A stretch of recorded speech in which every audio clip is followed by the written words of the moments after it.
Back in my college days at Arizona State University, I used to work as a line cook at this really cool dive bar called Long Wong's on Mill. They were known for live music 7 nights a week and also some really good bar food, especially their hot wings. Whenever I meet someone that knew of the place, they always talk about how great those wings were.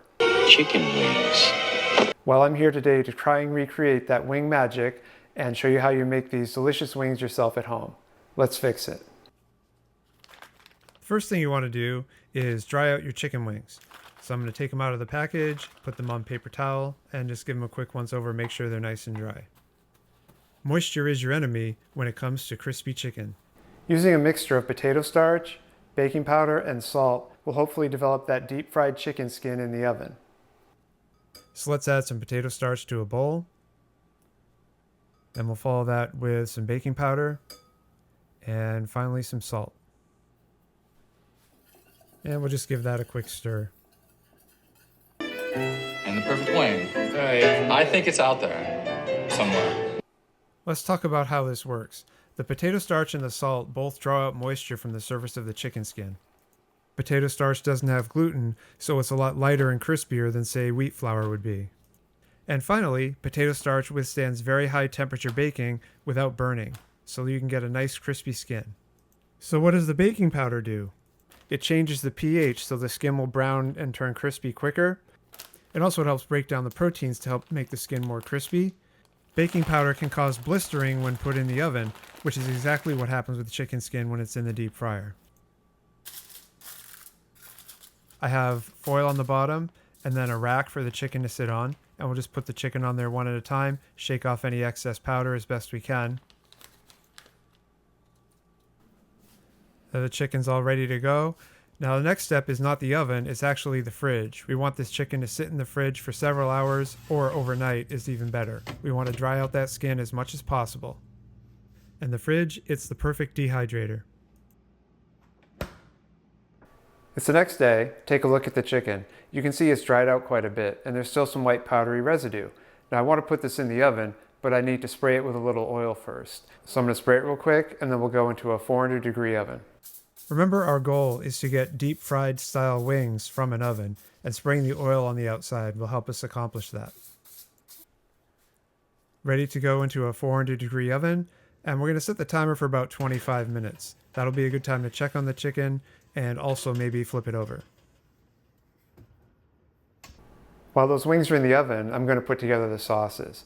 Some of the sauces I know how to make, some of them I remember to make but not sure on the ratios, so we're just going to try to figure those out. Starting off with a mild sauce, that's really easy. It's just Frank's Red Hot with some butter in it. Now the butter, the fat bonds with a capsaicin, which reduces the heat, which is why butter makes it a more mild sauce. So I'll measure out the Frank's Red Hot, pour that into a small pot, and add my 2 tablespoons of butter to it.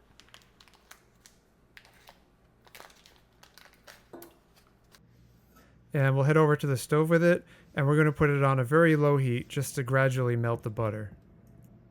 Next up is the medium. That's just pure Frank's Red Hot. So we're going to do half a cup of that. So I'm measuring out half a cup of Frank's Red Hot again, and just dump that into a bowl, ready to go. Next is the barbecue. That one is a barbecue sauce and a little bit of Red Hot mixed in. You can use your favorite sauce. I'm going with Sweet Baby Ray's, but it doesn't have to be that one.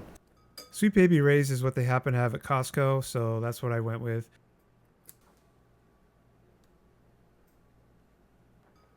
I don't really remember how much Red Hot we used for the barbecue sauce. I know we just kind of eyeballed it and did it by taste. So that's what I'm doing here, but I'm going to get an actual measurement for the ratio so you can make it at home, no problem.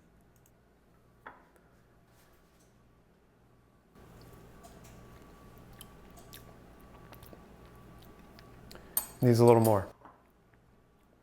The Red Hot serves 2 purposes in the barbecue sauce. First of all, it does add some more tang to the sauce and a little more spice. But second of all, it thins out the texture. If you just use straight barbecue sauce, it's way too thick, and you want it to be a little more thin for chicken wings.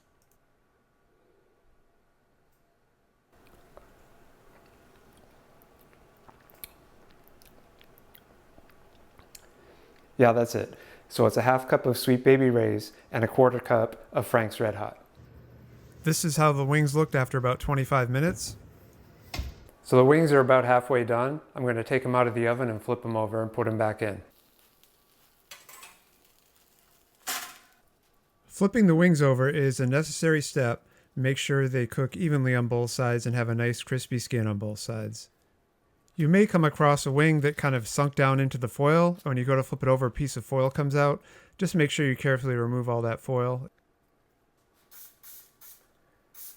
Another quick spray of oil on this side of the chicken. Remember last time we only sprayed the top. And then we're going to go back in the oven for another 20 or 25 minutes. Now it's time to get to the more interesting sauces, the spicy ones. Next is the hot sauce. It's a combination of Frank's Red Hot and jalapeno powder. I'm using half a cup of Red Hot every time just so we can keep the ratio calculations easy. I don't know how much jalapeno powder is needed, but I definitely remember how the hot sauce tastes. We're going to start with half a teaspoon and work our way from there.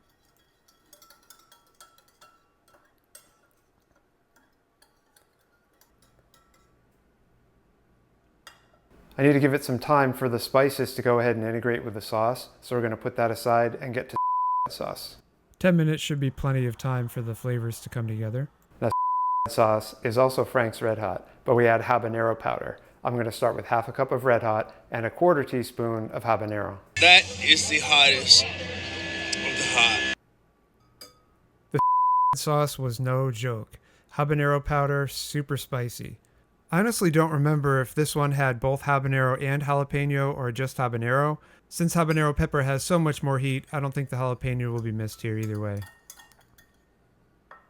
Also going to let this one sit for a few minutes, and we'll do some taste tests and then readjust. About 10 minutes should do. All right, let's give these a try and see where we're at. First, I'm going to do the hot.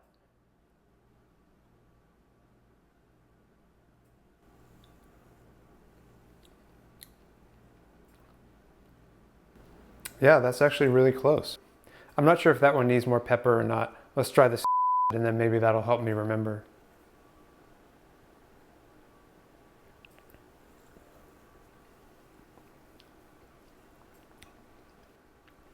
I think this needs a little more pepper. Maybe just a tiny more for the hot as well.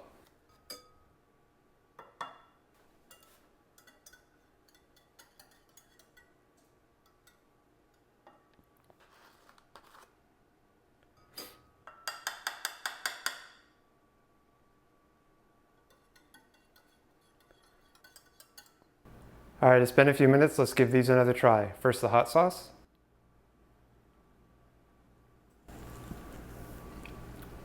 It takes me a few seconds to tell because I need to let the heat build.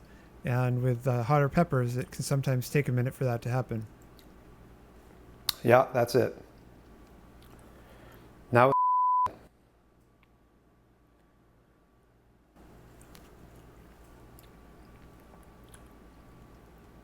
feel like it needs just a little more.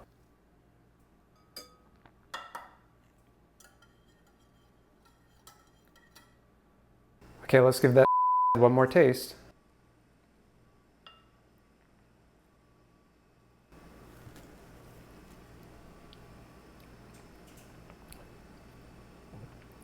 Yeah, I think we'll go with that.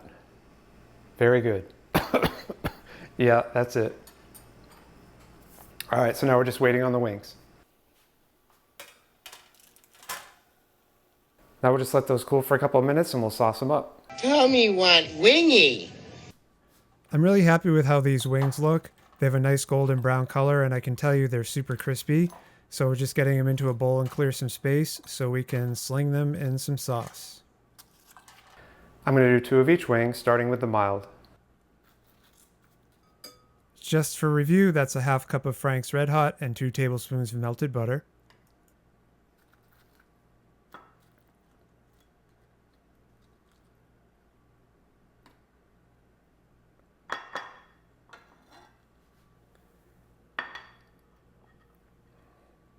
Medium wings are up next. Notice the sauce is a little darker red. It's just Frank's Red Hot and that's it.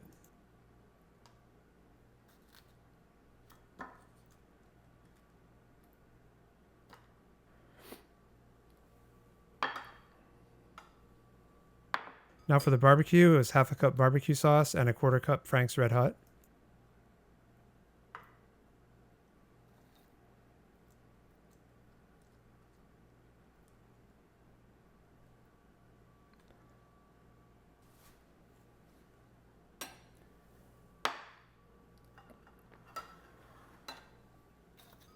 Then we have the hot wings, which of course are Frank's Red Hot and jalapeno powder. If you have been enjoying this video, please like and subscribe so you don't miss any future fixes.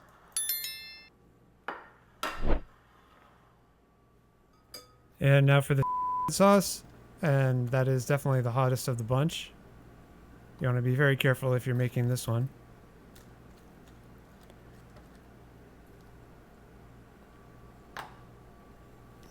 So just going around the plate, we have mild, medium, barbecue, hot, and then I'm going to test the mild for crunch. That one has butter in it, so if the crunch gets lost, that's going to be the first to get soggy. Let's see how it is.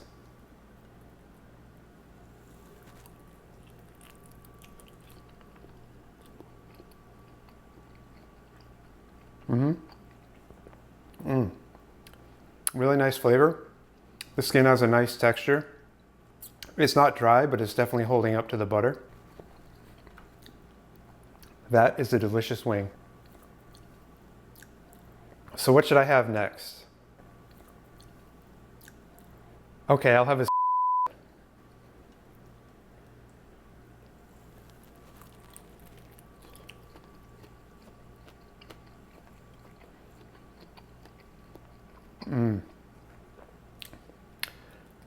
Whew.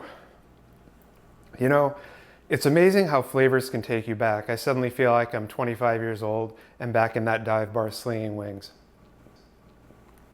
I hope you try making these wings. Whether or not you're familiar with the old bar, go ahead and give it a try. It's super delicious. And if you do know of Long Wong's on Mill, you make these wings, it's going to take you right back there.